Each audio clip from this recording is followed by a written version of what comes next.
pinuprotektahan. Walang kasinungalingan, serbisyong totoo lang.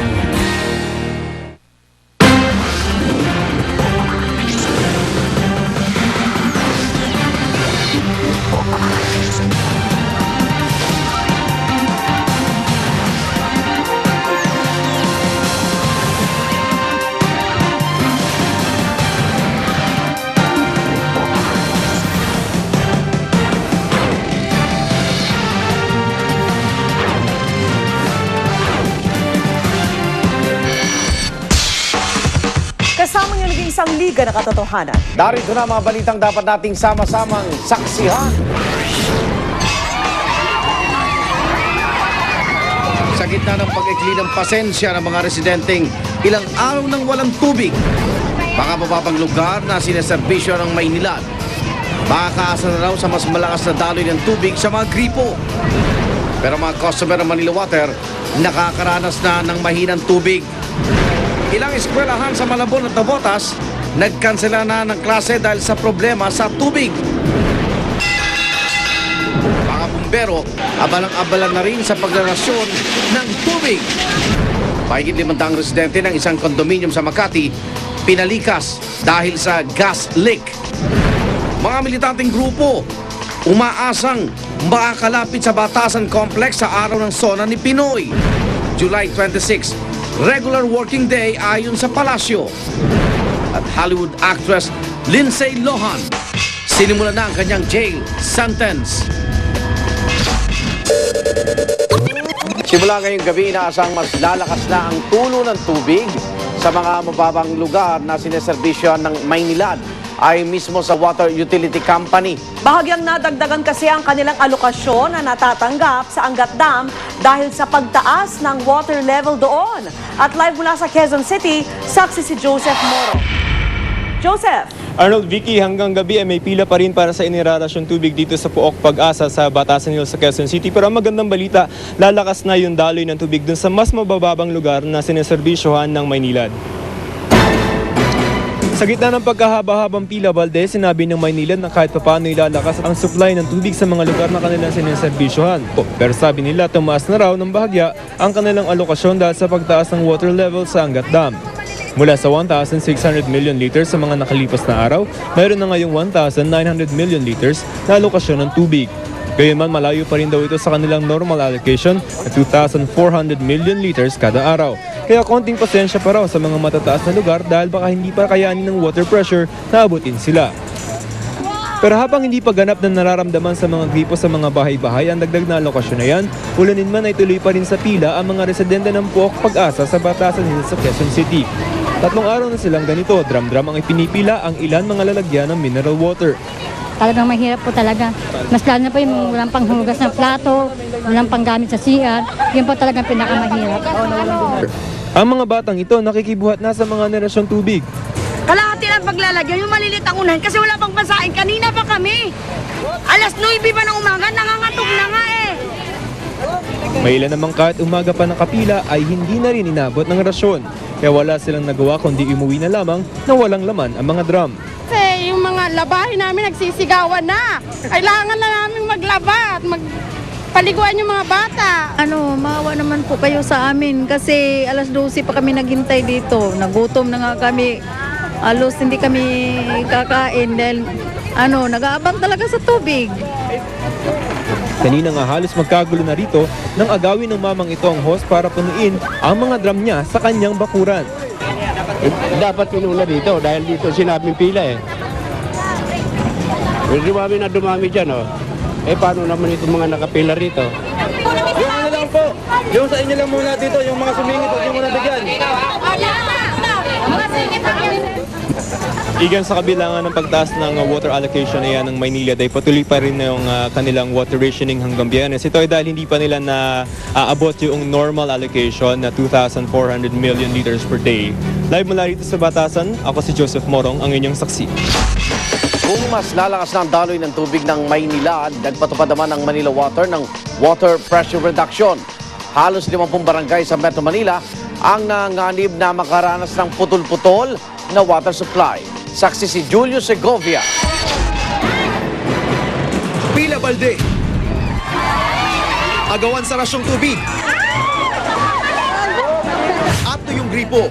Yan ang nararanasan ng mahigit kalahating milyong taga Metro Manila na sineserbisyohan ng Maynilad.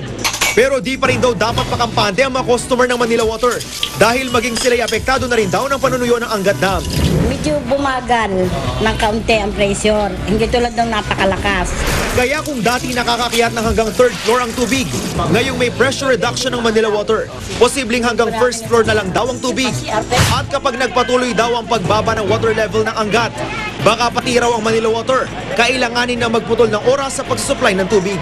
Maaring magpatupad pa rin tayo ng tinatawag natin na supply and reduction schedules, no, doon sa mga nasasakupan natin. Kung sakali, sa pulang 46 na barangay mula sa Quezon City, Mandaluyong, Marikina, Taguig, Pateros at San Mateo at Rodriguez, Rizal.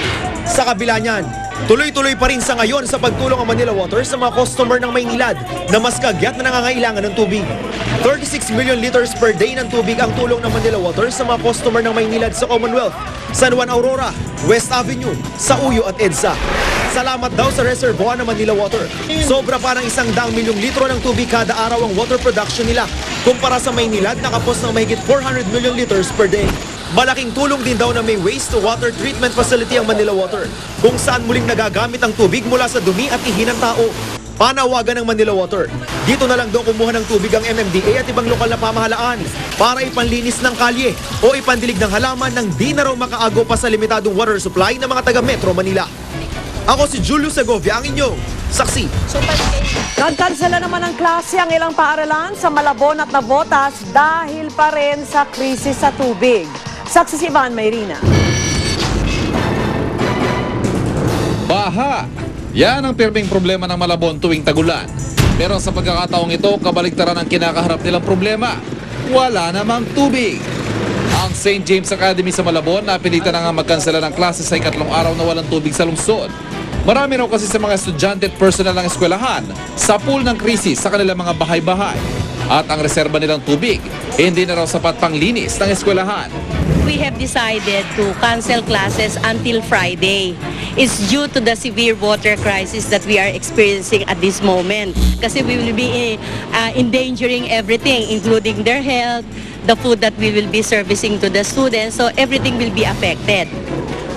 Sa San Jose Academy sa Navotas naman, hindi kawalan ng tubig kundi maruming tubig ang dahilan ng pagkansela ng klase. Sa CR, sa pagkain, yun yung talagang, siguro talagang, meron man kaming tubig dito, may mga reserve man kami.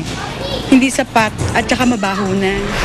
Ayon kay DepEd NCR Director Flor de Liza Magday, ipinauubayan na raw nila sa mga school official ang pagsuspindi ng klase dahil sa krisis sa tubig.